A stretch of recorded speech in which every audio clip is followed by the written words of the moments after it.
The CNBC app. Global market news in one place. Customizable sections and personalized alerts. Stocks tracking, interactive charts and market insights all in your hands. Stay connected. Stay informed. Download the CNBC app today. Hello and welcome to Squawk Box. Here are your headlines today. Donald Trump announces Ohio Senator JD Vance as his running mate, with the former president making his first public appearance since the weekend's assassination attempt. President Biden defends his mental fitness while telling NBC News exclusively the threat from Trump is too grave to ignore. Focus on him. Focus on what he's doing. Focus on his policies. Focus on the number of lies he told in the debate.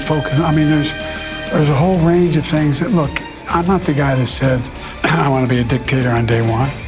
Hugo Boss cutting its sales guidance for the second time this year, with the German fashion house joining Burberry and Swatch in issuing a warning on the luxury sector. And infighting deepens amongst France's far-left faction. Talks breaking down over naming a new prime minister ahead of the return of the National Assembly.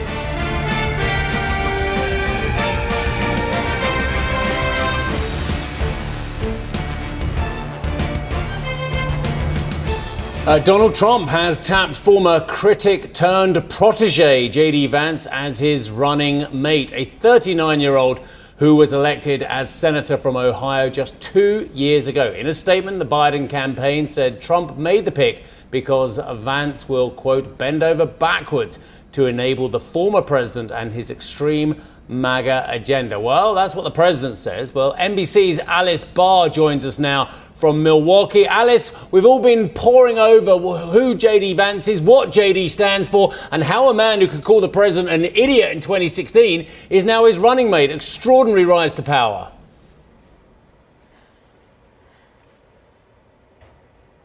It seems a little bit unusual, but in fact it happens not so infrequently.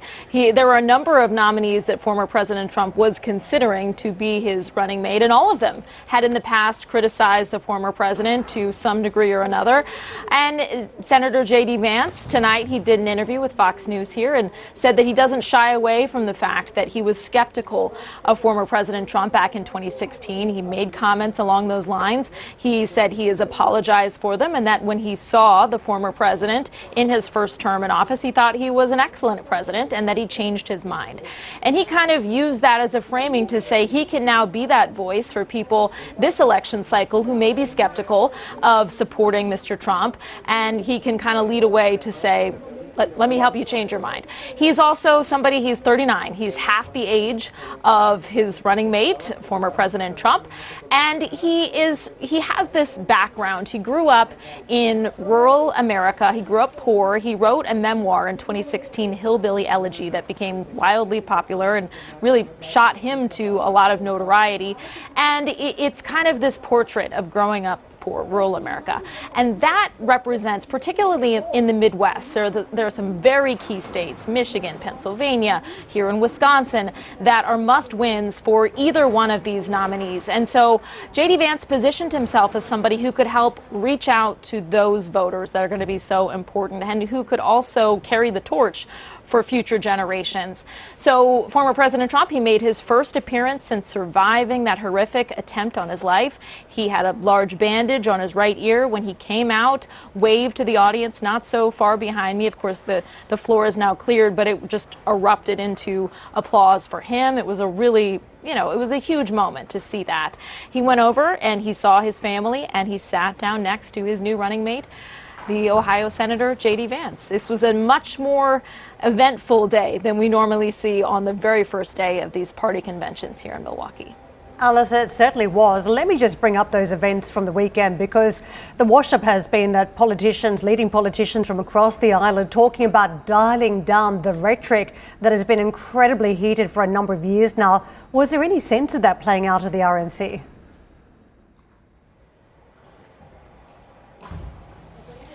So it's been a little bit of a mix, because I have been speaking to people around the convention grounds who've all said that that is something that they want to see. But I've also heard some people in those interviews who are blaming the left, blaming language that they've heard there that they think has inflamed people and could have been something that contributed to someone potentially becoming radicalized, though we all want to caution that we still do not know a motive for that shooter, and it hasn't been determined even what his political leanings are necessarily.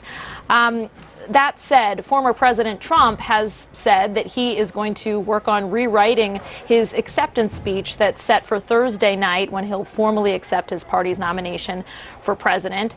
And he's rewriting it to give it more of a focus on unity and maybe move away from attacks on President Biden that, of course, he's made many, many times. We also heard from President Biden tonight in an exclusive interview with NBC's Lester Holt, and he spoke again about there being no place in America for political violence, about calling for unity. He also had to address some comments that he made in a phone call with donors just a little bit earlier. Of course, he's been in a fight for his political life, trying to hold on to his candidacy, and he was speaking to donors about putting Donald Trump into the bullseye, and that has been brought out as some of this kind of rhetoric that could be harmful. He was very clear again tonight that he was speaking rhetorically. He was talking about focusing on Donald Trump rather than on his own flaws, on his mental acuity, his age, the president's, that is. There have been those calls from within his own party that he should step aside, and that he was saying it's time to focus on Donald Trump's policies, on, he said, the lies that he told in the debate. And so that's another example of addressing some of the rhetoric that's been out there, and both sides saying it's time to take a step back from that and to search for some kind of unity after the horrors that we've seen over the past couple of days. Alice, thank you very much for the update. Alice Barr there from NBC. Trump was handed another legal victory Monday after Florida federal judge Eileen Cannon, who he nominated, dismissed the case against him in his classified documents trial, arguing the appointment and funding for special counsel Jack Smith were illegal. Now, Trump took to his Truth Social site to celebrate the decision, saying it should be followed by the dismissal of all supposed witch hunts. Meanwhile, Joe Biden sat down in an exclusive interview with NBC's Lester Holt and hit back at comparisons between his language and that of his Republican rivals. Well, let's talk about the conversation this has started, and it's really about language, what we say out loud and the consequences of those. You called your opponent an existential threat on a call a week ago. You said it's time to put Trump in the bullseye. There's some dispute about the context, but I think you appreciate that. I didn't say crosshairs. I was talking about focus on. Look, the truth of the matter was, what I guess I was talking about at the time was, there was very little focus on Trump's agenda. Yeah, the term is bullseye. It was a mistake to use the word. I didn't say crosshairs. I meant bullseye. I meant focus on him. Focus on what he's doing. Focus on his policies. Focus on the number of lies he told in the debate. Focus. I mean, there's a whole range of things that, look, I'm not the guy that said, I want to be a dictator on day one. I'm not the guy that refused to accept the outcome of the election. I'm not the guy who said that won't accept the outcome of this election automatically. You can't only love your country when you win. And so the focus was on what he's saying, and I mean, the idea. But have you taken a step back and done a little soul searching on things that you may have said that could incite people who are not balanced? Well, I don't think, look, how do you talk about the threat to democracy, which is real, when a president says things like he says? Do you just not say anything because it may incite somebody? Look, I have not engaged in that rhetoric. Now, my opponent is engaged in that rhetoric. He talks about there'll be a bloodbath if he loses, talking about how he's going to forgive all those, actually, I guess, suspend the sentences of all those who were arrested and sentenced to go to jail because of what happened in the Capitol. I'm not out there making fun of, like, remember the picture of Donald Trump when Nancy Pelosi's husband was hit with a hammer, talking about, joking about it? The president there. Right, Hungary's Viktor Orban reportedly says Trump will demand peace talks between Russia and Ukraine if he wins November's election. This, according to the Financial Times, which says it has seen a private letter Orban wrote to EU leaders. In it, Mr. Orban reportedly says the bloc should reopen direct diplomatic communications with Russia. Well, he already has, hasn't he? Let's be brutally honest about it, but the EU hasn't. Anyway, and begin high-level negotiations with China. Again, he already has, hasn't he? This was his so-called peace mission of the last couple of weeks. Anyway, to find a peaceful solution to the Ukrainian war. Hungary currently holds the rotating presidency of the Council of the EU and will do so until the end of the year. Well, that is unless they get it stripped from them, which some people have talked about in Brussels Central. Neil Allen is chair of the Department of Political Science at the Wichita State University. Neil, absolutely fantastic you could join us at this ungodly hour in Wichita, but thank you very much indeed, sir, for joining us. Okay, look, the momentum appears, to my untrained eye, after the disastrous debate, the hand-wringing of the various Democrats, and indeed Trump's the assassination attempt on the former president as well, and now the picking of JD Vance as his running mate as well. The momentum appears to be with the Republican candidate at the moment. Is that your reading of the situation, sir?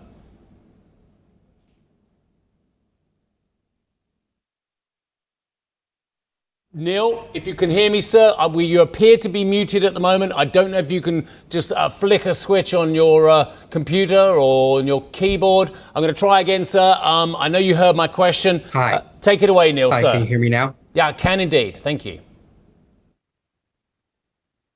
Hello? Neil, I'm going to try Yes. one more time. I don't know if you heard much of my question before. I think you did, sir. Oh, I could hear you say hello there. Is the momentum with the Republicans at the moment as we head towards November? The momentum is clearly with the Republicans right now as we head toward November. Trump was the clear favorite a week ago, and the horrific actions of the shooter and also the pick of JD Vance really just reinforced Trump's very confrontational campaign against what he sees as threats to American values and his understanding of American democracy. And Biden and the Democrats are very much struggling with how to message both around Biden's struggles with communication and also about how to deal with the fact that in the United States, the sitting president, if he's running for re-election, is also the supervisor of the people tasked to protect the person and the people he's running against. There is a school of thought, though, that it's a long way to go and a lot can happen. And we haven't even had, of course, the Democrat convention, which I believe is in Chicago, middle of August as well. There is an opinion piece by one of the writers on this side of the Atlantic at the Financial Times, says the 2024 presidential election is not over yet. This is Gideon Rackman in the FT. The assassination attempt may not shift many votes in a highly polarized nation. We're all looking at the purple states, Neil. What do you think, sir? There is certainly a lot of validity to that argument that was published in the FT, that in the United States, the parties are so evenly divided right now in terms of total supporters, and partisanship is so locked in that we're not ever going to be in a situation where November comes and one candidate is a lock to win. Biden's test of only dropping out if he can be convinced he can't win is something that can't ever really be passed, because in November, any Democrat would have something like a 15 to 20% chance, even in the worst circumstances. Neil, can I just get into Senator Vance and what he brings to the ticket here, because he has called for a breakup of companies like Google before, so he seems to be somewhat of a heavy hitter in tech in Silicon Valley, but still with very strong policies against social media platforms. He's pushed for tighter regulation on banks, railroads, but also there's been some calls for higher taxes on university endowments and corporate mergers. He seems to be against some of those as well. So what sort of policies do you think would hit home here? Well, Vance is very much in Trump's mold of trying to merge the older strains of the United States, like the Teamsters Union presentation that we saw at the convention, with a modern Silicon Valley understanding. And we can expect from Vance focus on things like the train derailment that led to environmental catastrophes in his home state. But Vance has had a really interesting decade of shift from a left-leaning public intellectual to now being a right-leaning vice presidential nominee. And I would expect that Vance would just follow Trump's lead if he becomes vice president. Let me get into some of those tech links here and just what the relevance is to have big backing from Silicon Valley, because there are links here for Thiel. He worked for an investment firm that's founded by the AOL co-founder Steve Case, had his own investment firm that was backed by Thiel, Peter Thiel, Eric Schmidt, Mark Andreessen. What we've got here in terms of big names that we all know from Silicon Valley. And then there's Elon Musk throwing his support and in fact contributing through the super PAC $45 million a month. How pivotal will Silicon Valley be in this race? Well, Silicon Valley will be pivotal in funding, like you talked about, but there's a limit to what you can do with money in American politics. There's a gigantic amount of money, no matter what, on either side in a presidential election. And what is really interesting is that Peter Thiel's connections to Vance and other Senate candidates led to, in 2022, several candidates getting nominations and then losing. And Vance won his race in Ohio, but he ran significantly behind where other Republicans were running in similar states. And this pick for Trump reinforces his existing message, but it isn't a pick that is likely to bring in a new state in the Electoral College in a competition or to swing a tight election. Neil, you are the chair of Department of Political Science. Is it a complete and utter failure of understanding political science that has led the Democrats to the position they're in now? The fact is, everybody is coalescing behind the president at the moment as well. But haven't the Democrats failed to bring forward a second candidate in replacement of the president, given the situation, whether it's not promoting the Veep enough during the period or not bringing up one of these, the governors, state governors? Is this just an unmitigated failure for the Democrats who have only now realised the scale of their problem? Well, to make one small correction, I happen to no longer be the chair of the political science department because in our department, we have done good succession planning, and my replacement is in office as I'm going on research leave. And the Democratic Party has failed at doing succession planning. Vice President Harris has not been empowered as vice presidents need to be. President Biden has chosen mostly long-term civil servants in high cabinet positions. And so there is not an obvious successor except Vice President Harris. But the mechanism to change nominees in Chicago still exists. And the old American system that we really haven't seen function since the 1950s, it can still be revived. And all it needs is a vote of a few 100 people in Chicago. But the events of the last few days are clearly reinforcing Biden's desire to stay in the race, even though at this point it's, in my opinion, frankly, clear that the Democrats would do well to replace Biden with Vice President Harris, because as an underdog at some level of 25% or 30%, there's really not a lot of variance depending on the candidate.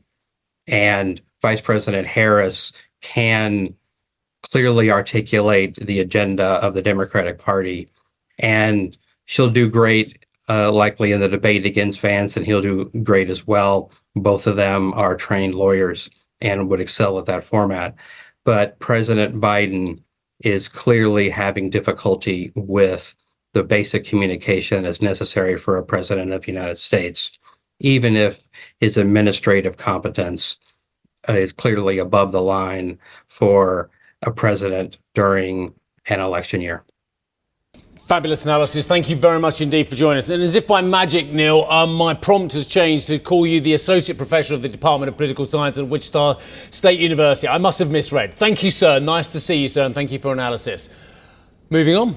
Elon Musk has reportedly said he will commit around, Karen, I think just mentioned this actually, $45 million a month to a new PAC, political action committee called America PAC, backing Donald Trump's run for president. This, according to the Wall Street Journal, and comes on the back of a New York Times report that the group has already spent around $15 million on behalf of Trump over the last few weeks. Musk officially endorsed Trump for president following Saturday's assassination attempt. Right, coming up on the show, we're entering the final straight. It's just 10 days until the Olympics begins in Paris. Our very own Tanya Breyer sat down with the president of World Athletics, Sebastian Coe. We'll bring you that interview this hour. Also ahead, Richemont's first quarter results are expected to come in flat on the year, a day after Burberry ushers in a new CEO. We'll discuss the outlook for the luxury sector, and we're watching out for earnings from Swedbank. We're going to speak to the CEO in an exclusive interview, Jens Henriksson, 800 CET.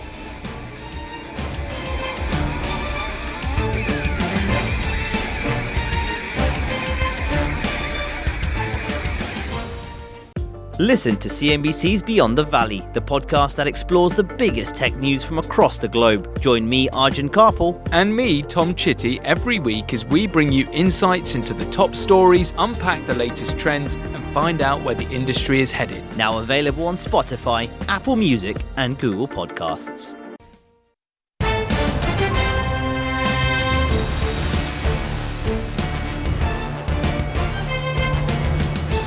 More strong action stateside. The Dow, fourth positive session in a row, and we've seen a fresh all-time high by the finish, 40,211. That's another bounce of 200 plus points, or 0.5%. So in the green, big blue chip stocks contributing to the bounce that we saw on those US markets stateside yesterday, and pretty much across the board in terms of some of those major plays. Investors again looking at earnings season, but they're looking at that US election now early on, thanks to the events of the weekend and the fresh focus on the RNC. In terms of some of the big moving stocks, it was Caterpillar, JP Morgan, Chevron for the Dow, and across on the other major boards, Tesla, Apple and Alphabet as well. And you can see in play the Nasdaq up 0.4%. The big moving name was Meta to the downside for those other major boards, but Nvidia again to the upside. To Treasuries as we take stock. The market considering now the potential for another Trump presidency and what that means. And while the markets view any potential for the tax cuts as positive, there is a view that this could come with implications in terms of funding costs. So what we've been watching closely has been some of the initial steepening of the curve. Yesterday you could see a bit of a pullback. We're 4.20 on that yield at the 10-year.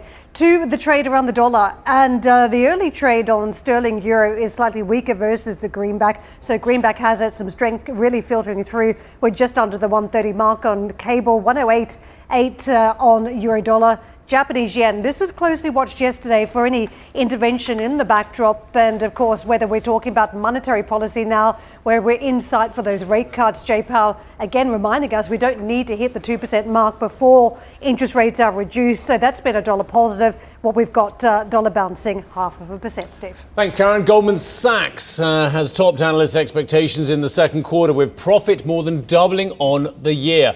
Profit at the Wall Street lender soared 150% to just over $3 billion, boosted by strong debt underwriting and fixed income revenue, which jumped 17% year on year. But the bank fell short of some estimates on investment banking fees, which actually rose 21%. Thank you for listening to Squawk Box Europe Express. For more market-moving news, you can head to CNBC.com. Or join us again on the show with Steve Sedgwick, Karen Cho, and myself, Arabile Kumete, weekdays on CNBC.